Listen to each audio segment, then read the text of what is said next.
Hey guys, welcome back to the channel, welcome to a new vlog. So এই যে ওপরে পুচকিটাকে দেখতে পাচ্ছ, সেই পুচকিটা যে কবে এত বড় হয়ে গেল হয়তো আমরা নিজেও বুঝতে পারিনি। আজকে হলো 28 অক্টোবর, আর দেখতে দেখতে 3 বছরে পা দিয়ে দিল মেয়ে। আর 3 বছর কমপ্লিটেড করে 4 ইয়ার্সে ঢুকে গেছে। অনেকটাই বড় হয়ে গেল। সময় যে কীভাবে পের হয়ে যায় সত্যি বলতে বোঝা যায় না একদমই। সো আজকেও ছোটোখাটো অ্যারেঞ্জমেন্ট তো হবেই। আজকেও ছোটোখাটো অ্যারেঞ্জমেন্ট বলতে আমাদের বাঙালিদের কিন্তু দুপুরে 5 ভাজা দিয়ে ঘি ভাত এটা একটা আছেই। সো তাই দেবো মেয়েকে, সেসব প্রিপারেশনে চলছে, তাই সাথে থেকো। সকালের শুরুটা যদি এরকম একটা গরম 1 কাপ চায়ের সাথে হয় তাহলে কেমন হয় বলো তো। আর আমাদের সোনামারও কিন্তু ঠিক এইভাবেই স্টার্ট হয়েছিল বার্থডের দিনটা। জন্মদিনের সকালটা ভালোই কাটলো নাকি? এবারে কি হবে? কি হবে এবারে? হাগিস বেবি, হাগিস বেবি, এবার কি হবে? একটু মুখটা দেখাবি তবে তো। এই যে জন্মদিনের গিফটের কানে পরানো হয়ে গেছে। এবার কি হবে হাগিস বেবি? আজকে তো বেস্ট ফ্রেন্ড নাই। আচ্ছা নেল পালিশ পরিয়ে দিচ্ছি, আয় দে। তুমি একা পড়তে পারবে না, দাও আমি পরিয়ে দিচ্ছি। ওঠো, নষ্ট হয়ে যাবে।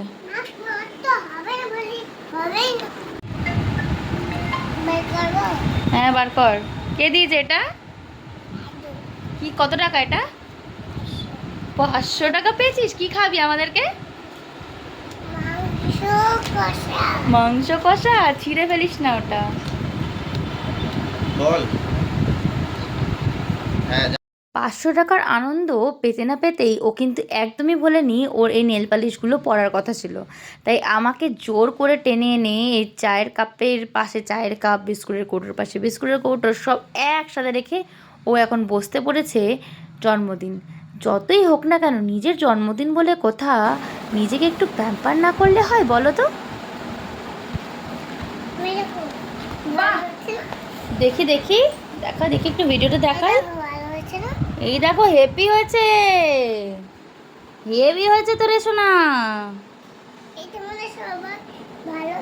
হ্যাঁ নেল পলিশ পরতে পরতেই দেখি বেল বাজছে।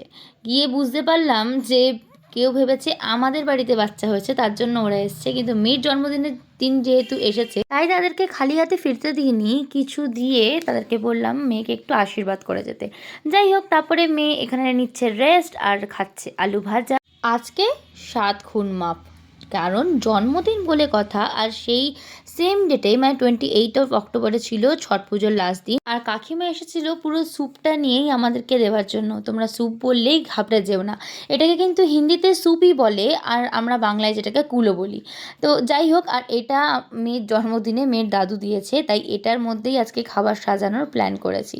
তারপর মেয়েকে একটা সুন্দর জামা পরিয়ে রেডি করিয়ে বসালাম খাওয়ার টেবিলে, খাওয়ানোর জন্য। আর কি কি খাবার হয়েছিল চলো সেটা তোমাদের সাথে শেয়ার করি। আর সেদিনকে ওর বাবাও লাস্ট টাইম এসে হেল্প করেছিল, কিন্তু ক্রেডিটটা ওর বাবাই নিয়ে গেছে, সেটা আলাদা ব্যাপার। But it's okay dokey. তারপরে তার জন্য ছিল, প্রথমেই চলে এসেছে তার ফেভারিট চাটনি আর পাঁপড় আর দই মিষ্টি। ওর সব কিছুই ফেভারিট এখানে বলতে পারা যায়, কারণ আমি ওই রকম মাথায় রেখেই সব কিছু রান্না করেছিলাম যেটা যেটা ছিল ওর ফেভারিট সব জিনিস। মাছ ভাজা ছিল, চিকেন ছিল, পোলাও, পনির, এগুলো তো ভোগেই দেওয়া হয়েছিল, তাই সেইটাখান থেকেই আম্মা ওকে একটুখানি দিয়েছিল। আর ছিল 5 রকম ভাজা, আর ওর ফেভারিট যা ছিল আমি যতটা সম্ভব পেরেছি বানিয়ে দেওয়ার জন্য। সবকটা একটুখানি খুঁটিয়ে খাওয়ার পর এবারে আমরা চলেছি আরেকটা ধাপ। মানে এরপরে বাবা কোল্ড ড্রিঙ্কস আনলো না আইসক্রিম আনলো, সেটাই ওর বড় প্রশ্ন ছিল। এরপরে তার ফেভারিট আইসক্রিম দেখে সে তো আনন্দে আত্মহারা আর ছুটতে চললো খাটের ওপর খেতে যাওয়ার জন্য। ওর জন্য অ্যাকচুয়ালি আনা হয়েছিল কর্নেটো, কিন্তু উনি ওইটা ছেড়ে আমার আনা অরেঞ্জ আইসক্রিমটাই ওর পছন্দ হয়েছে। ঠিক আছে, কী আর করা যাবে, আজকে জন্মদিন বলে কথা, তাই 7 খুন মাপ, প্রথমেই তো বলেছি। তাই প্রথমেই এটা খাচ্ছে, কিন্তু এরপরে দেখার বিষয় যখন আমরা খেতে বসবো কর্নেটো তখন কি করবে। এই যে অরেঞ্জটা আমাকে দিয়ে কর্নেটো নিয়েছে। আমি আগেই জানতাম এরকম একটা কিছুই আমার মেয়ে করতে চলেছে, কিন্তু আজ ওর জন্মদিন বলে কথা, তার জন্য ওকে কিছুই বলবো না, এটা আমি মজায় নিচ্ছিলাম। আইসক্রিম খাওয়ার পর্ব শেষ হতে না হতেই হয়ে গেছিল সন্ধে, আর সন্ধে হতে না হতেই চলে এসেছিল কেক। মেয়ের জন্য একটা কাস্টমাইজ কেকের একটা অর্ডার দিয়েছিলাম, সেটাই এসে গেছিল। কিন্তু আসা মাত্রই এই দাদার মুখে শুনলাম বড় দুঃখজনক কথা যে ব্যাগটা নাকি ছিঁড়ে গেছে। এই কথাটা শোনা মাত্রই কিন্তু আমার টনক নড়ে গেছে। আর আমি মনে মনে ভেবেছিলাম যে গেছে, যেটা আমি অর্ডার করেছিলাম তার হয়তো সম্পূর্ণ সৌন্দর্যটা তাই চলে গেছে। সেই মতো মনে শক্তি নিয়ে এইখানে বক্সটা ওপেন করছি আর তোমাদেরকেও দেখাচ্ছি। দেখো কি অবস্থা হয়েছিল আমার সেদিনকার কেকটা। সত্যি বলতে দেখে না এক কথায় মনটা একদম ভেঙে গেছিল। কি পুরো এদিক এলো থেলো, মানে সবকটা যে জিনিস আমি দিয়েছিলাম যেগুলো ফন্ডেন্ট ছিল সেগুলো এদিক ওদিক পড়ে গেছে, কেকটা ট্যাড়া হয়ে গেছে। মানে ওই টাইমে দাঁড়িয়ে সত্যি বলতে না আমি কুড়ি ২৫ সেকেন্ডের জন্য এক তো আমি নিঃশব্দ হয়ে গেছিলাম, নিস্তব্ধ হয়ে গেছিল বলতে পারো। আর আরেকটা কথা বলতে পারা যায় না, আমার চোখে জল বেরিয়ে গেছিল লিটারেলি, বিশ্বাস করো যে আমি এত মানে কষ্ট করে আমার মেয়েটার জন্য মানে দিয়েছিলাম। আর কেকটা এসেছিল এমন একটা মুহূর্তে যে আমি এটাকে ফেরত পাঠিয়ে দেবো and বলবো কি ঠিক করে দাও বা কিছু, সেরকম পসিবল না। পাশে যে ছবিটা দেখতে পাচ্ছ সেটা হলো এর অ্যাকচুয়াল আউটকাম এই কেকটার, কতটা সুন্দর বুঝতে পারছো। কিন্তু কি করব, কপাল সাথ দেয়নি বলতে পারো, অনেক সময় এরকম হয়ে থাকে। বাট ঠিক আছে, কোনো ব্যাপার না, কেক তো আছে, এই কেক দিয়ে হবে মেয়ের আজকে কেক কাটিং। জন্মদিনে কোনো আড়ম্বর কিছুই ছিল না, ব্যাস ছিল বাড়ির কয়েকজন লোক আর একটা ছোট্ট পুচকু, আর সাথে ছিল এই ভাঙাচোরা কেকটা।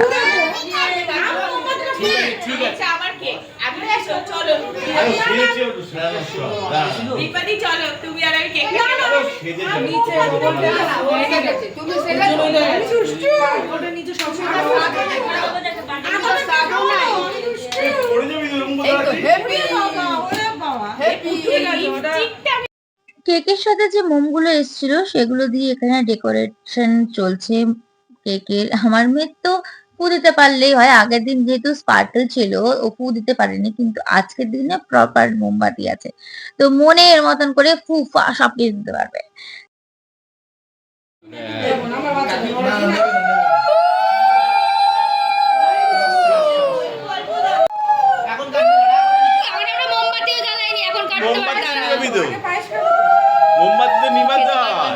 খাবে না, ওর কেকেই মাথা ওর। হাসিটা এখন যতক্ষণ না মোমবাতি হচ্ছে, কেকটা যতক্ষণ না কাটবে, কেকটা যেন মাথাটা খারাপ হয়ে যাচ্ছে। আরে মোম জ্বালিয়ে দিচ্ছি।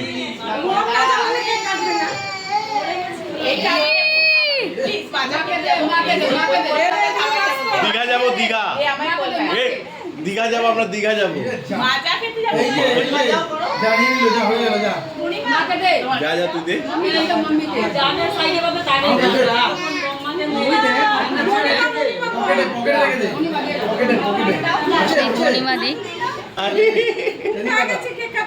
ভালো করে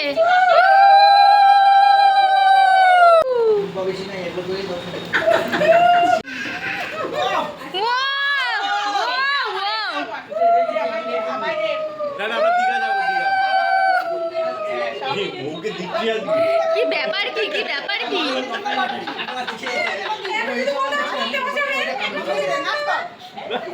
কালকে বলেছিল স্কুলের বম আনবে। মজা লাগে এরকম করে। কালকে তো কামড়াটা দেখে হয়ে গেল। এবার কেকটা কেটে দাও। আর নাম ভালো। আমি তো পায়েস খাইয়ে দেব। একটু একটু, হ্যাঁ একটু, হ্যাঁ। এই বাবা পুরো একদম একটু খাচ্ছে। দাঁড়া দাঁড়া, ওয়েট কর, এখন অনেক লোক আছে। হ্যাঁ ইয়ে আমাকে দে সাইড দে। কলকাতা ধাবার নাম শুনে সব দিয়ে দিলি।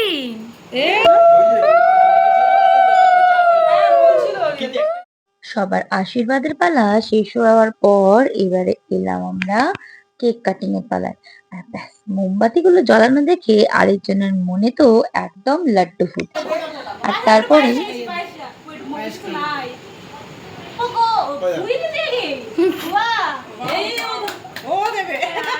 হ্যাঁ তুইও ফুদে, তুইও ফুদে।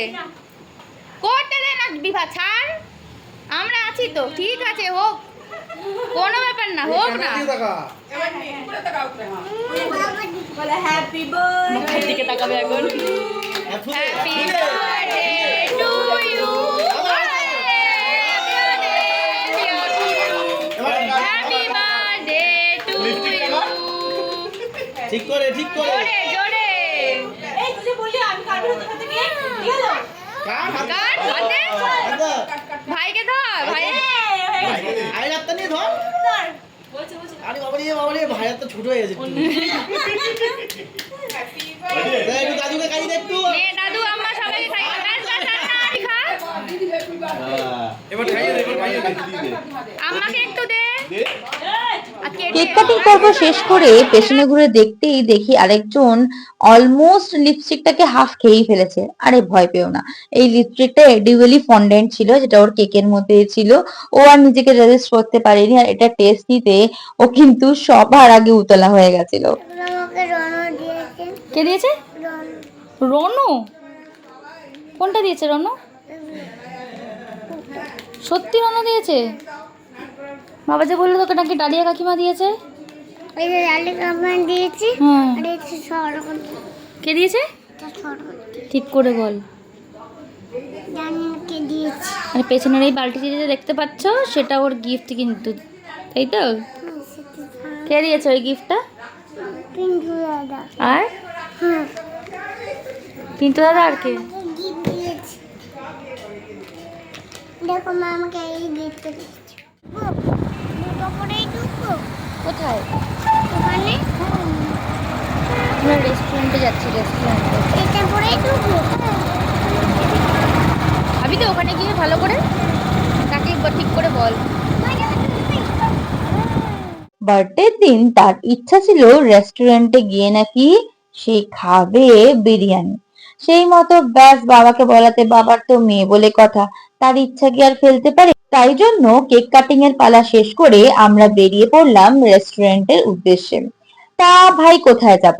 আর মেয়ের জন্মদিনের কি দুদিন পরই কিন্তু ছিল জগদ্ধাত্রী পুজো, তাই এখানে প্রচুর আলো আর জগদ্ধাত্রী ঠাকুর মোটামুটি রওনা দিচ্ছিল প্যান্ডেলের দিকে। আর আমরা আমাদের রিসেন্ট ফেভারিট, সেটা কিনা হলো কলকাতা ধাবার খাবার দাবার টেস্ট করতে পৌঁছে গেলাম। আগের দিন রাতে গেছিলাম, তো সেখানে গিয়ে খুব একটা খেতে পারিনি, বাট সত্যি বলতে শুনেছিলাম নাকি, আর সেখানকার রিসেপশনের দাদাটাও কিন্তু বলেছিল এখানকার বিরিয়ানিটা কিন্তু খুব ভালো। তাই ভাবলাম কি আজ গিয়ে এখানকার বিরিয়ানি ট্রাই করলে কেমন হয়, তাই পৌঁছে গেলাম বিরিয়ানি ট্রাই করতে। সেখানে গিয়ে নিজেদের মতো জায়গা দখল করেই আমরা বসে পড়লাম, আর আরেকজনের তো নাচা কথা শেষ হয় না। আর এখানে অর্ডার নেওয়া হচ্ছে, আর অর্ডারে ফার্স্টেই দিয়েছিলাম আমরা বিরিয়ানি।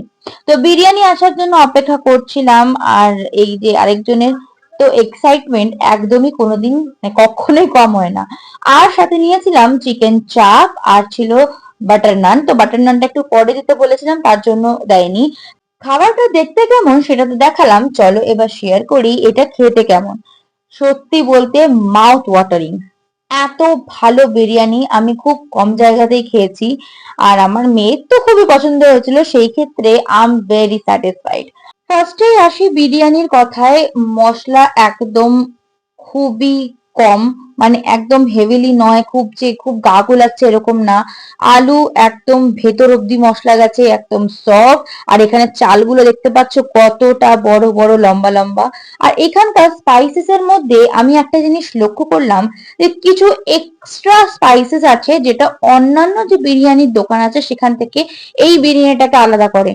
আর আমি তো ফ্যান হয়ে গেছি বস, আমি যদি আবার পারি কোনোদিন আমি ডেডিকেটেড ভিডিও করব। আর ওদের কিছু 2 নভেম্বর থেকে সবকিছু মেনু স্টার্টও হয়ে গেছে, তোমরা যদি চাও সেখানে গিয়ে নিজেদের জন্য চাইনিজ অর্ডার করতে সেটাও পারো। আর এই বিরিয়ানিটা যখন আমরা খাচ্ছি না, প্রতিটা বাইটে তোমাকে একটা ঘিয়ের হালকা ফ্লেভার দেবে, যেটা জাস্ট অসাম ছিল।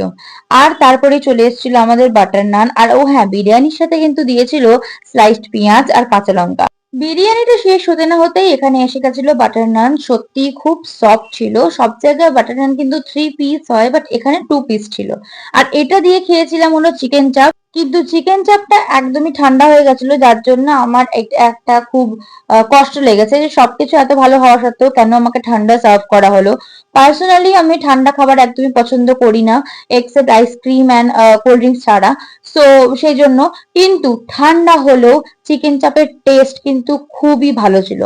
এইসব খাওয়া দাওয়ার পর আমরা ভাবলাম এক কাপ চা ট্রাই করি, কারণ এখানকার চাটা বুবাই আগের দিন এসে বলেছিল খুব ভালো হয়। আগের দিন শেষ হয়ে গেছিল, তাই ভাবলাম আজকে ট্রাই করি। সো একটা কুপন কেটে চলে গেলাম যেখানে চা তৈরি হয় সেইখানে সবাই মিলে চা খেতে।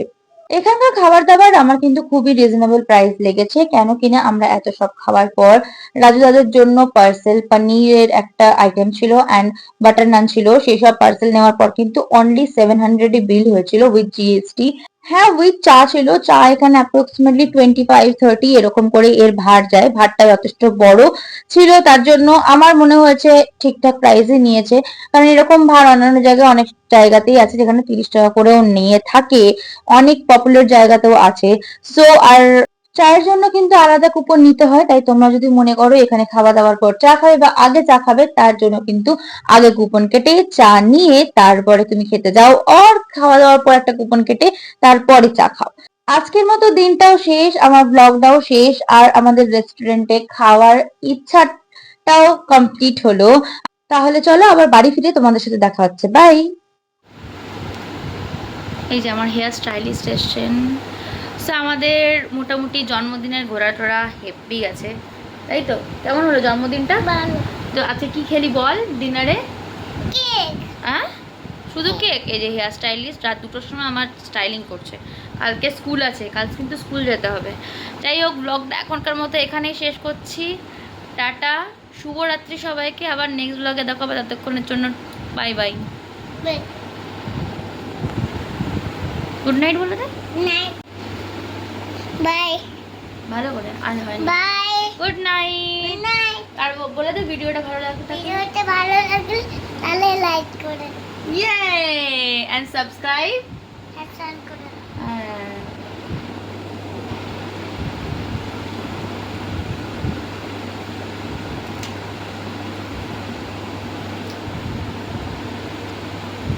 অন্ধকারেও চালিয়ে যাচ্ছে।